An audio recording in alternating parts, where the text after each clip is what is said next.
Are you struggling with hair loss? Well, before you give up and start rocking that bald look, get yourself a box of Novaxidil. It's the only clinically proven triple action hair loss treatment on the market. It has 5% minoxidil, which is the gold standard for regrowth. But minoxidil alone will not prevent further loss. For that, Novaxidil uses DHT blocker ketoconazole with added nicotinamide, vitamin K, biotin, and collagen peptides. Basically, every single ingredient you could possibly think of in one product. So stop rubbing peppermint oil behind your ears and get something that works. Maybe he's born with it. Maybe it's Novaxidil. Beer League Warriors apparel. Great clothing for the gym. Great clothing for any workout you do. It's that dry fit that everybody likes. Good quality, great prices. Support small business now. Don't buy from Nike or Adidas this week. Get your clothing from Beer League Warriors apparel. Just go to beerleaguewarriors.com. They have a great selection. Believe me, you won't be disappointed. Serious Cylinder's Bodybuilding. I'm your host, John Livy, and here we are again, me and Shithead. If you don't remember Shithead, that's my skeleton dog back there, and he's a big Trump supporter with his Trump hat on. Anyway, this weekend was the final IFBB professional show this season. Thank God. There's a lot of them. Jesus. Could have cut it back and could have. I'm not a like once the weather gets cold, I lose. It's like, because you think of bodybuilding from like March to like September, maybe October the latest. Once it gets real cold, you're like, all right, stick these two in the warm weather. And I don't know. I lose interest once it gets cold. Anyway, the big man, Akim Williams, wins because he's big. It's massive. And nobody has ever met him in person. If any of you have ever met him in person, you know that he is a massive human being. I've met him several times. He knows me by face, not by name. But it is literally like a building is walking in front of you when you are standing behind Akim Williams. Anyway, he deserves a victory.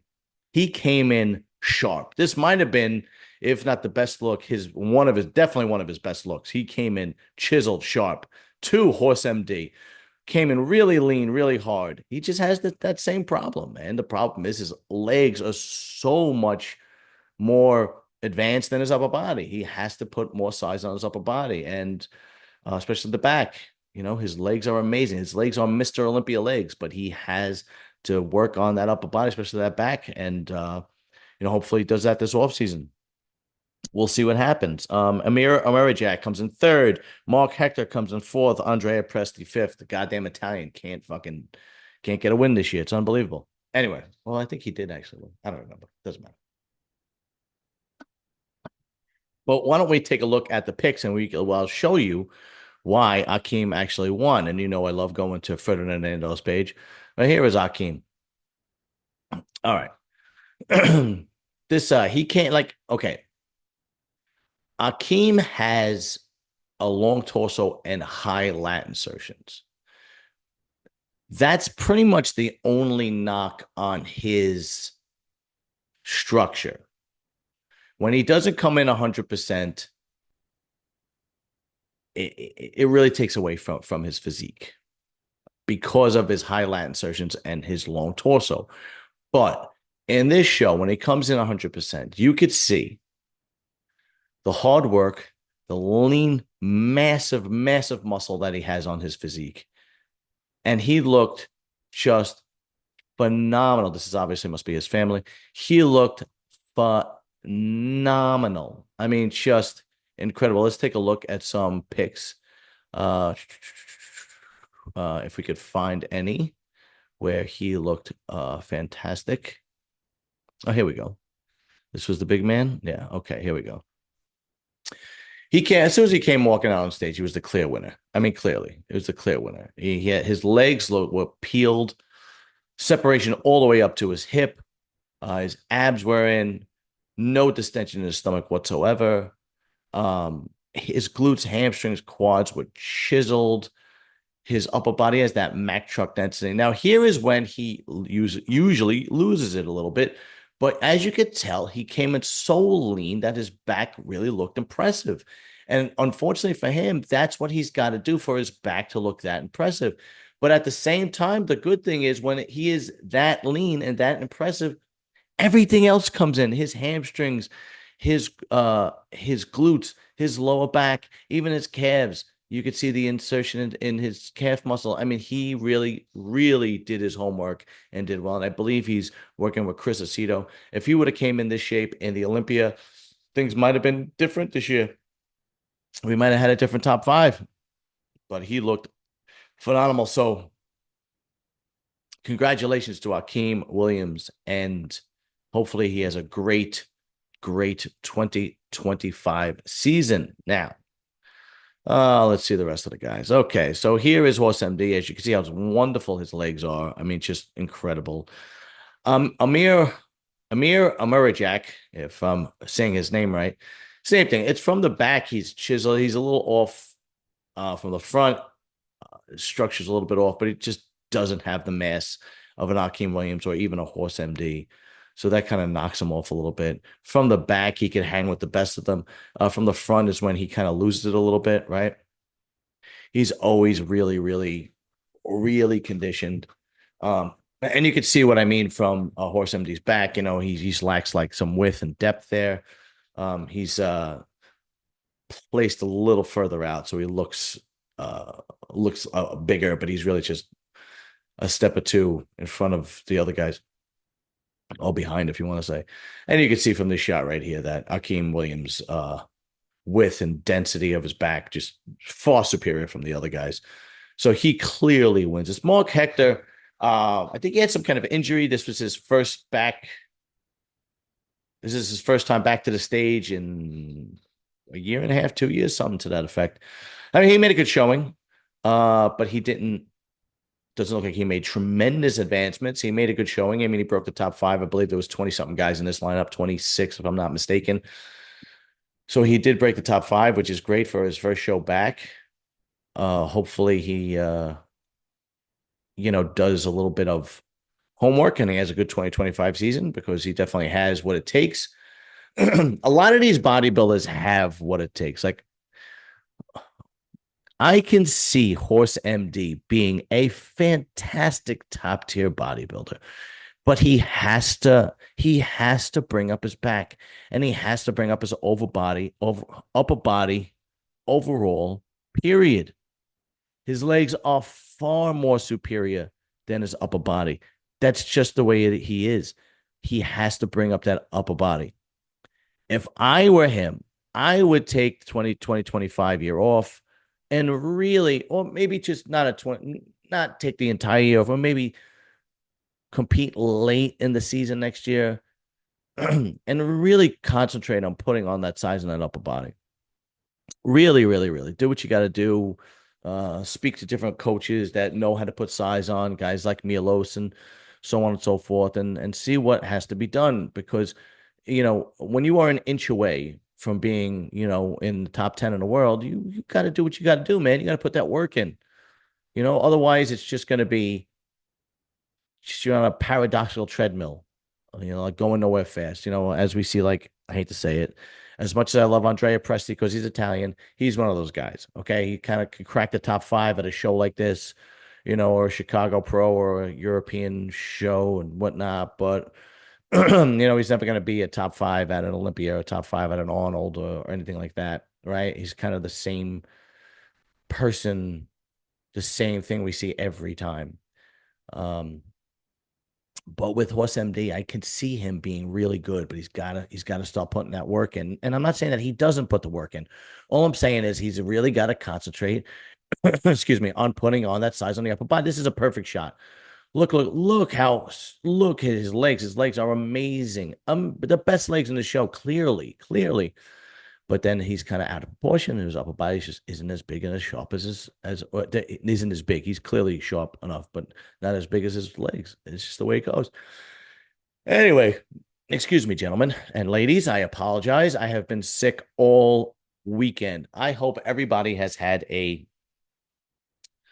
great Thanksgiving and a great weekend. Unfortunately, I was sick all weekend, so I really couldn't do much or enjoy the holiday or whatever the case may be. It is what it is. But before we go, I'd like to mention something before I go on. Please, guys in Europe, go to american-subs.com. Discount code SAS10 and give them a chance. All right. If you're in Europe, they seem to be a really, really well managed and quality product company in Europe. That being said, got that out of the way. I really would like to address something else. So there is a bodybuilder, Elliot Dermond. He's not pro yet. He is an NPC amateur bodybuilder who has the potential of turning pro. Apparently, he's a very good bodybuilder. I've seen pics. He clearly can turn pro, and he was supposed to do the nationals this year. And a lot of the guys that were deep into bodybuilding had their eyes on him to see if he could get his pro card because he's that damn good. Now, he's only 25 years old. This kid wound up in the hospital, and he, to his credit, he put up an Instagram post, which I'd like to read to you now, talking about what led him to be in the hospital.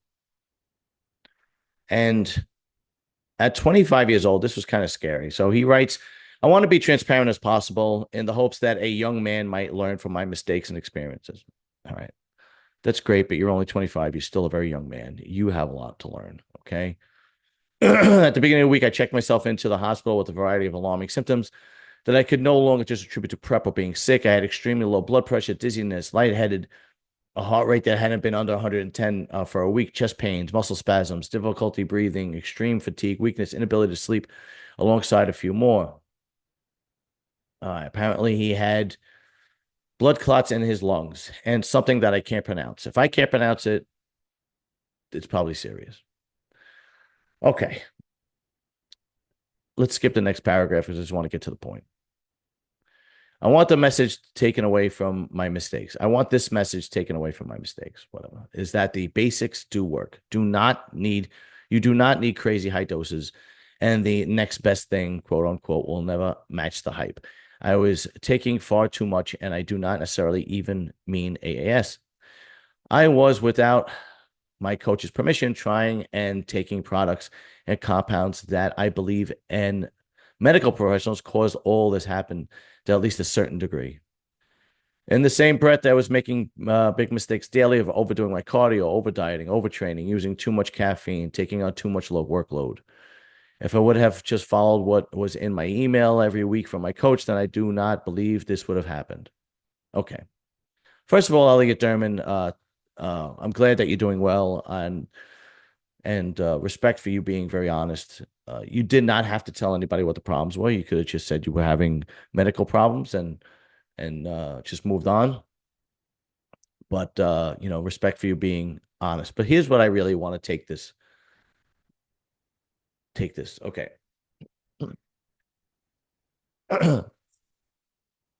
Ladies and gents, both of you, because this goes to both. Elliot is 25 years old and he's experiencing these problems because he's been overdoing it with certain drugs, compounds, his workload, everything. Now, I know at 25, you think you're indestructible because you're 25, and to a certain degree, you might be. You might be able to abuse your body and get away with it because you're so young. But here's the thing. You see, Elliot has a really good chance of turning pro and having a pro career. He seems to have this drive and or personality that attributes to addiction. And I know that this bodybuilding world is an addicting world. Everybody's beautiful. It is very narcissistic. It is very selfish, self-centered. There is money and fame involved, but you kind of have to gain it and you have to get there. For a guy like Elliot Dermond, maybe it's worth it. Maybe he learned his lesson. I hope he did. It's not worth it for 90% of you. 90% of you that are chasing that pro card, it's not worth it. I'm sorry. I'm really sorry. It's not worth it for 90% of the athletes that are chasing a pro card. I don't care what division you're in. It's not. There is nothing that is going to replace your health and, God forbid, your life.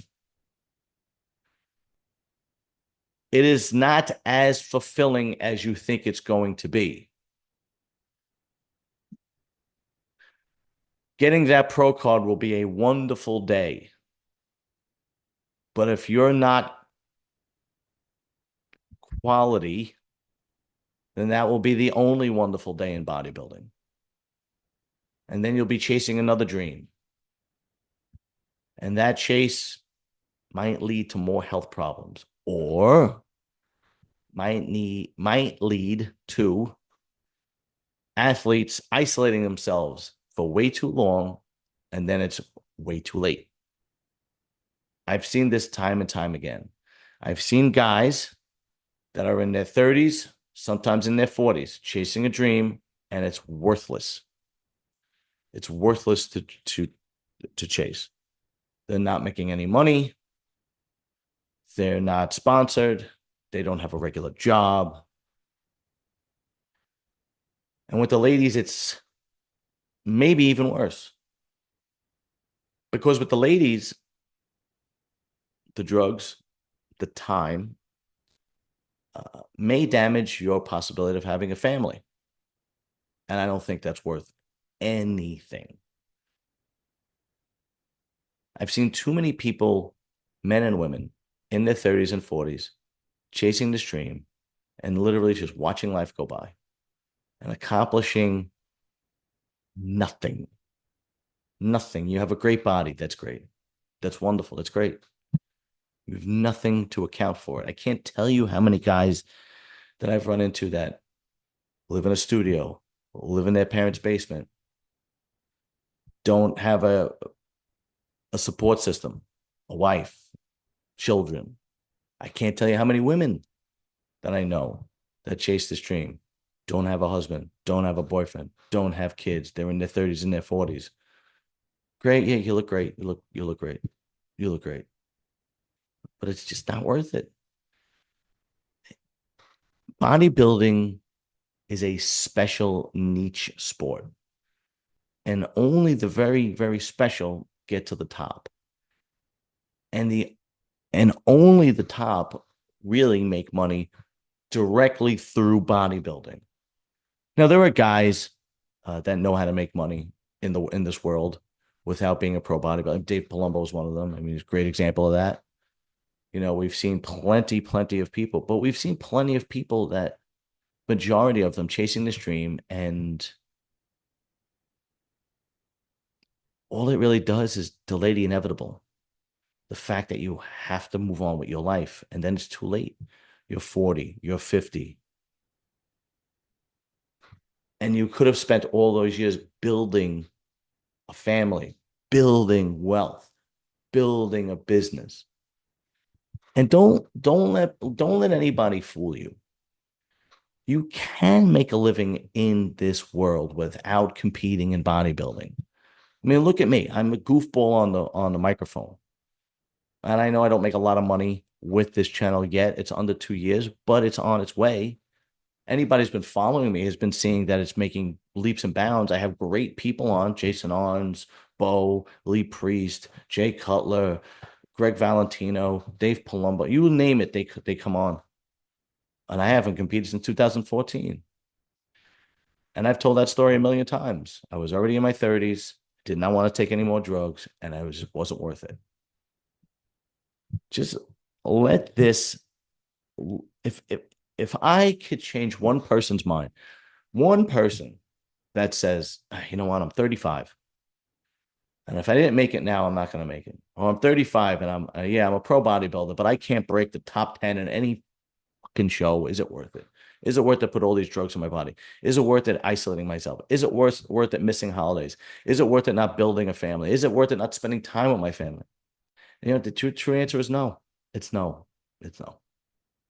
The great bodybuilders know they're going to be great early on. And I say this all the time. You see what Lee Priest looked like when he was 16? You see what Arnold Schwarzenegger won Mr. Universe at 19? Jay Cutler was, nationals champion.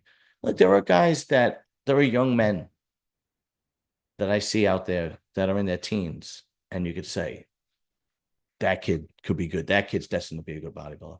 But the large majority of kids, young guys, Staying in shape is one thing, but letting it take over your life and thinking you're going to be a bodybuilder or you think you're going to be a classic. I mean, I've talked to so many guys in the gym. They're 19, 20 in their 20s. And, they have nothing. They think they do. And they're like, oh, I'm going to be IFBB pro. And I'm like, great, man. Why don't you? What happened? What happened to building a life, building a family, building wealth, building a home? What happened to that? That's the most fulfilling thing in your life you're ever going to get. And you know how I know? Ask the guys that have done both. Ask the guys like a Jason Arns, what's more fulfilling, his children or his bodybuilding career? Ask him. Believe me, he's going to tell you his children. All right. Listen, I don't want to bring anybody down. It's just that we've heard way too many stories like this. This kid's lucky, very lucky. Hopefully you learn from this and hopefully he doesn't do anything stupid. And yes, he does have a future in bodybuilding, but hopefully he does it very safe and he doesn't do anything stupid. And guys and girls out there, look, if you're using a drug to for another drug and for another drug and for another drug to do this and counteract this and counteract that, you're killing yourself slowly. It's not worth it. And I love bodybuilding. It is my favorite sport. I've always loved bodybuilding, which is why I do this day in, day out, because I love it. You wouldn't be able to do a show like this unless you loved it day in, day out. But man, I don't have children. And that's a whole other story.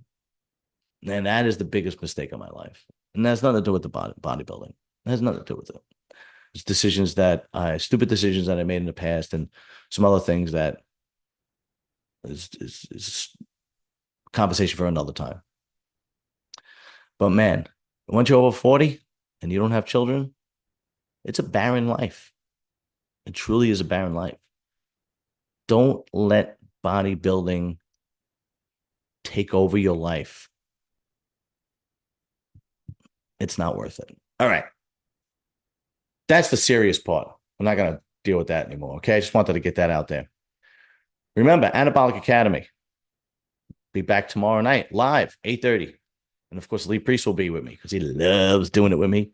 And he's turning into a great friend, and I appreciate him. So, Serious Cylinder Bodybuilding. Like, share, subscribe. And I'll see you guys later. Peace.